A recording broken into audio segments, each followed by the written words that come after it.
CRISPR-Cas9 was discovered when looking at how prokaryotes, bacteria in specific, fight viral infections. In nature, it allows bacteria to detect viral DNA and destroy it.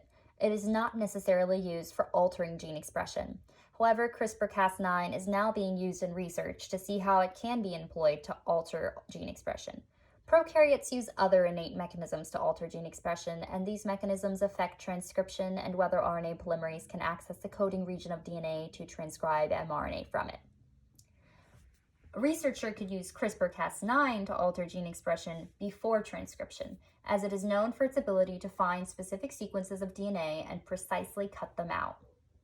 CRISPR is a locus that is found on double-stranded DNA, and in this locus is a CRISPR array. The CRISPR array contains protospacers and short palindromic repeats. From this array, pre-CR RNA will be transcribed.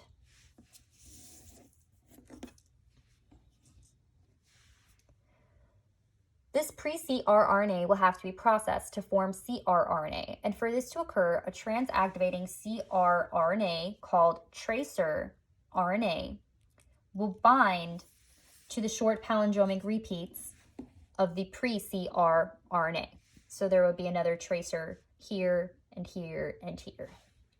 It is able to bind to the short palindromic repeats of the pre-CR RNA as it is complementary to those repeats.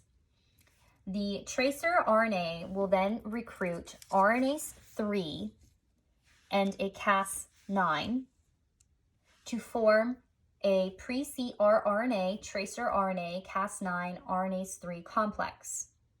This complex will then cleave the pre-CR RNA to give us a CR RNA, tracer RNA, Cas9 complex. And this is the complex that will scan the DNA and look for the target sequence. The target sequence is a protospacer that matches the protospacer on the Cas9 complex.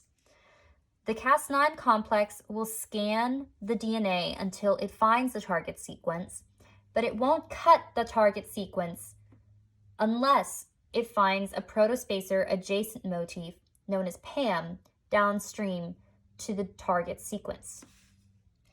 If PAM is present, the complex will open the DNA and cut the target sequence out of the DNA. And at that point, it will detach from the DNA. But now, there's a break in the double-stranded DNA, which means DNA repair has to occur. DNA repair could occur through either non-homologous end joining or homology-directed repair. Non-homologous end joining will essentially insert random base pairs and is more error-prone, potentially silencing a gene by knocking it down. Homology-directed repair is where the homologous chromosome is used as a template for DNA repair and is less error-prone. CRISPR has many uses, and a molecular biologist could use the mechanisms of CRISPR-Cas9 to alter gene expression by either silencing or repairing genes.